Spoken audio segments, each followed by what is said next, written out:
Pregnancy नहीं हो रही है, प्रेगनेंसी होकर ख़राब हो रही है, प्रेगनेंसी ना होने के पीछे क्या रीज़न है, कई बार हम इन्हीं सवालों में उलझे रहते हैं। Hello everyone, doctor Zeba this side. क्या आप एक ऐसी लेडी हैं जो प्रेगनेंसी के लिए प्लान कर रही हैं बट प्रेगनेंसी नहीं हो पा रही है? तो ये चैनल आप ही के लिए है। चैनल को जल्दी से सब्सक्राइब करें, क्योंकि यहाँ पर हम आपको होम रेमेडी के साथ साथ आयुर्वेदिक प्रॉपर ट्रीटमेंट भी रिकमेंड करते हैं, सब्सक्राइब करते हैं, तो आपको बहुत सारा बेनिफिट होगा। ठीक है, तो स्टार्ट करते हैं आज का वीडियो। अगर आपके डॉक्टर ने आपको आईवीएफ के लिए बोल दिया है, या आप एक ऐसी महिला हैं जिसका आईयूआई या आईवीएफ भी फेल हो गया है, फिर भी प्रेगनेंसी नहीं हो रही है, आपने हज़ारों लाखों रुपए खर्च कर दिए हैं देसी दवाओं में भी, तो भी आपकी प्रेगनेंसी नहीं हो रही है, तो ये टाइम है सही तरीके को अपनाने का। हम में से बहुत महिलाएं ऐसी हैं जिन्हें यही मालूम नहीं होता कि प्रेग्नेंट होने के लिए सही समय कौन सा होता है, किन दिनों में हमें अगर थेरेपीज़ करनी है तो किन दिनों में करनी है, किन दिनों में हमें बेबी प्लानिंग करना चाहिए। और हमारी बॉडी को समझने के लिए ये सारी चीज़ें जो हैं वो समझना भी बेहद ज़रूरी है। जब हम अपनी बॉडी को समझते हैं तभी हम प्रेगनेंसी अचीव कर पाते हैं। प्रेगनेंसी कराने के लिए कोई भी डॉक्टर, कोई भी मेडिसिन्स या कोई भी एक टैबलेट ऐसी नहीं बनी है दुनिया में आज तक जो आपको लेने से प्रेग्नेंट हो जाएंगे आप। सबसे पहली बात आती है, बहुत सी महिला जिन्हें आज तक किसी ने नहीं बताया या कभी भी उन्होंने अपना ओव्यूलेशन ट्रैक नहीं किया है। अगर आप अपने ओव्यूलेशन के बारे में कोई भी जानकारी नहीं रखते हैं तो मेरी डिटेल वीडियो देख करके, समझ करके आप अपने ओव्यूलेशन को ट्रैक कर सकते हैं। ओव्यूलेशन को ट्रैक करना उतना ही ज़रूरी है जितना कि आप ये सोचते हैं कि मुझे प्रेग्नेंट होने के लिए सबसे बेहतरीन मेडिसिन मिल जाए बस। तो ओव्यूलेशन एक ऐसी प्रक्रिया है जब आपके शरीर से एक अंडा बनकर फूटता है और फूट करके आपके गर्भाशय तक पहुंचता है। अगर ये अंडा ना तो बन रहा है, ना फूट रहा है और ना गर्भाशय तक पहुंच रहा है, तो ऐसे में क्या होता है, स्पर्म को वहाँ पर अंडा नहीं मिल पाता। आपकी बॉडी ये इंडिकेशन देती है अपने पूरा आपके ब्रेन को, और दूसरे हार्मोन्स बनते हैं जिसके कारण आपका नेक्स्ट पीरियड का साइकिल आ जाता है। बहुत सी महिलाएं कहती हैं हम बहुत टाइम से प्रेगनेंसी के लिए प्लान कर रहे हैं बट हमारा बार बार पीरियड ही आ जाता है, प्रेगनेंसी रुकती नहीं है। वो ऐसा होता है कि जब आप सही समय पर इंटरकोर्स नहीं कर रहे हैं। आपने ऐसे समय पर इंटरकोर्स किया कि आपको ओव्यूलेशन हो भी रहा है मगर आपको यही नहीं पता है कि मेरा ओव्यूलेशन कैसे होता है। कुछ महिलाओं में इर्रेगुलर पीरियड की समस्या के कारण ओव्यूलेशन के डेज फिक्स नहीं होते, तो उन लेडीज़ के लिए पर्सनल रिकमेंडेशन रहता है कि आप 10वें दिन से ट्रैक करना शुरू करिए और मैक्सिमम टू मैक्सिमम 21वें या 22वें दिन तक, और मिनिमम टू मिनिमम आप 18वें या 19वें दिन तक ट्रैकिंग कर सकते हैं। बार बार फॉलिकुलर स्टडी कराने के बाद आपको इन्फेक्शन के खतरे बढ़ जाते हैं, इसीलिए ओव्यूलेशन टेस्टिंग किट से आप संक्रमण रोगों से बच सकते हैं। संक्रमण रोगों के कारण जो है आपकी वजाइना का ऑरा ख़राब हो जाता है। आपका पीएच ख़राब होने के कारण प्रेगनेंसी की चांसेस, उम्मीदें और कम हो जाती हैं। बहुत से डॉक्टर्स आपको कहेंगे कि टाइमिंग बहुत इंपॉर्टेंट है। बहुत से डॉक्टर आपको ये भी सलाह देंगे कि अगर आप सही समय पर ओव्यूलेशन के टाइम पर आप रिलेशनशिप नहीं बनाते हैं तो भी प्रेगनेंसी नहीं होती। जी हाँ, ये सच्चाई है। अगर आप ओव्यूलेशन के टाइमिंग्स पर रिलेशनशिप नहीं बता रहे हैं तो प्रेगनेंसी की संभावनाएं कम होती हैं। वहीं पर काफ़ी लेडीज़ का सवाल ये भी होता है, ये बच्चेदानी का मुंह कब खुलता है? आपको प्रेगनेंसी के लिए जब प्लानिंग के लिए बोला जाता है, ये वही दिन होते हैं जब आपके बच्चेदानी का मुंह खुलता है। ओव्यूलेशन के दौरान आपके बच्चेदानी का मुंह खुलता है। बच्चेदानी के मुंह खुलने के कारण से आपका जो स्पर्म होता है वो गर्भाशय तक आसानी से पहुंच पाता है, और सर्वाइकल फ्लूइड जो निकलता है बच्चेदानी से, जो हमारा पानी रिसता है, उस पानी में भी डिफरेंस दिखाई देता है, लिक्विड में भी उस डिफरेंस दिखाई देता है। वो स्लिपरी होता है। वो स्लिपरी कुदरती तौर पर इसलिए भी हो जाता है ताकि स्पर्म उसमें तैर करके आसानी से आपके गर्भाशय तक पहुंच जाए। अगर आपके स्पर्म में इतनी ताकत नहीं कि वो गर्भाशय तक पहुंचे तो कभी भी आप प्रेग्नेंट नहीं हो पाएंगे। इसीलिए हर महिला को ये भी सलाह दी जाती है कि आप अपने हस्बैंड का एक बार सीमेन एनालिसिस ज़रूर कराइए।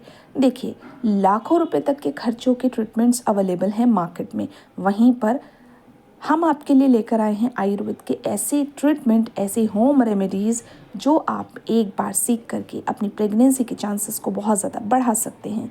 अगर आपको पीसीओडी पीसीओएस के कंसर्न्स हैं तो सिस्ट किसी भी तरह की रसोली गांठ को मेल्ट करने के लिए महीने के 2,500 रुपये खर्च करके एक मेडिसिन का इस्तेमाल करके आप अपनी कंडीशन को बेहतर कर सकते हैं, रिवर्स कर सकते हैं।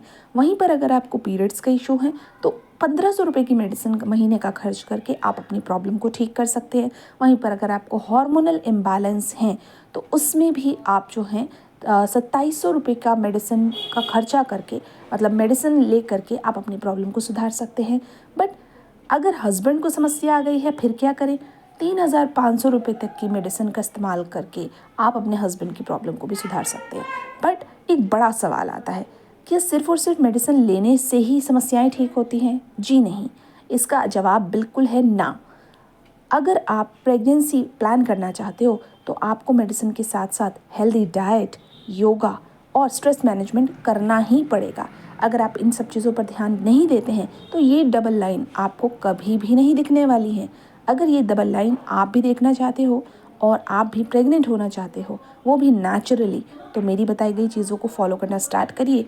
चैनल पर बहुत सारी ऐसे वीडियो मौजूद हैं जिन्हें आप होम रेमेडी के फॉर्म में फॉलो कर सकते हैं और आपको बेहतरीन रिजल्ट मिलेंगे। हमारे बहुत सारे पेशेंट्स की रियल स्टोरी हम आपके साथ शेयर करते हैं और लोगों को बहुत अमेजिंग रिजल्ट्स मिलते हैं।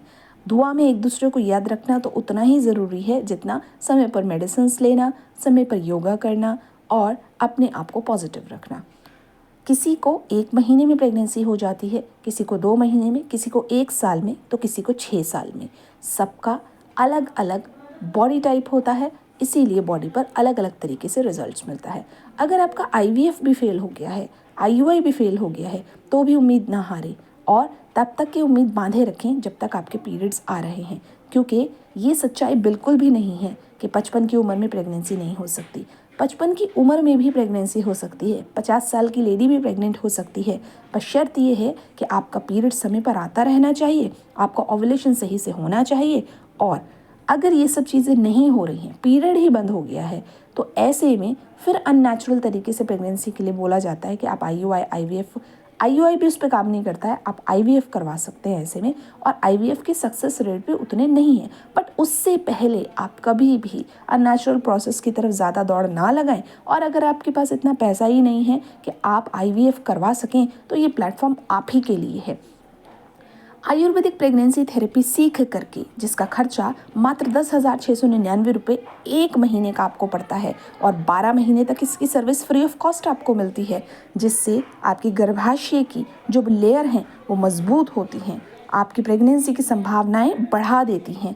जब आपकी गर्भाशय की लेयर मजबूत होती है, इम्प्लांटेशन के सक्सेस रेट बढ़ जाते हैं। दूसरा, जब आपकी एग की क्वालिटी बढ़िया होती है तो ऐसे में भी आपकी प्रेगनेंसी के चांसेस बढ़ जाते हैं।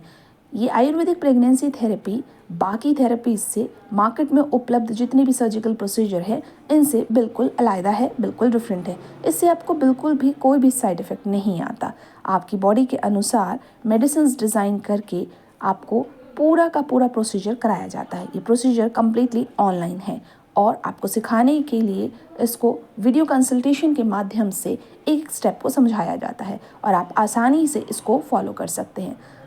हमेशा ध्यान रखिए, डॉक्टर की सलाह के बिना की गई चीज़ें आपको नुकसान कर सकती हैं। हमेशा अपने डॉक्टर की सलाह से ही चीज़ों को फॉलो करें। डेली बेसिस पर जो योगा बताया जाए उसको फॉलो करें। खाने पीने में आपने अपनी डाइट में एंटीऑक्सीडेंट रिच फूड को ऐड करना है। चॉकलेट्स जो कम्प्लीटली जिसमें आपको लगे शुगर कंटेंट कम है वो ही चीज़ें खाएं। शुगर जो है वो आपकी बॉडी में बहुत सारी प्रॉब्लम्स क्रिएट करता है। बटर मिल्क को अपनी डाइट में इंक्लूड करें। प्रोटीन की सोर्सेज को अपनी डाइट में इंक्लूड करें। मीठे से नेचुरल शुगर जिसमें होता है उतनी चीज़ों को आप इस्तेमाल कर सकते हैं, जैसे कि आपका अखरोट हो गया है, बादाम हो गया है, किशमिश हो गया है, मुनक्का हो गया है, अंजीर हो गया है। अगर आपको मीठा पसंद है तो ये सारी ही चीज़ें मीठी हैं, आप इन्हें ले सकते हैं। और खाने में एक बैलेंस प्लेट का इस्तेमाल करें। अगर आप इम्बैलेंस फूड लेते हैं तो ऐसे में प्रेगनेंसी की संभावनाएं कम हो जाती हैं। अगर आपका वज़न बेहद ज़्यादा है या आपको थायराइड की समस्या है या आपको डायबिटीज़ की समस्या है या आपका बीपी इशू रहता है, तो तो ऐसे में कई बार प्रेगनेंसी होने के बावजूद प्रेगनेंसी ख़राब हो जाती है। ऐसे बहुत सारे पेशेंट्स होते हैं। तो अपनी डाइट में हमेशा डॉक्टर की सलाह से ही बदलाव करें। उम्मीद करती हूँ आज की वीडियो में आपको अच्छे से समझ में आया होगा कैसे आप नेचुरल प्रेगनेंसी अचीव कर सकते हैं। इस तरह की वीडियोज़ के लिए हमें फॉलो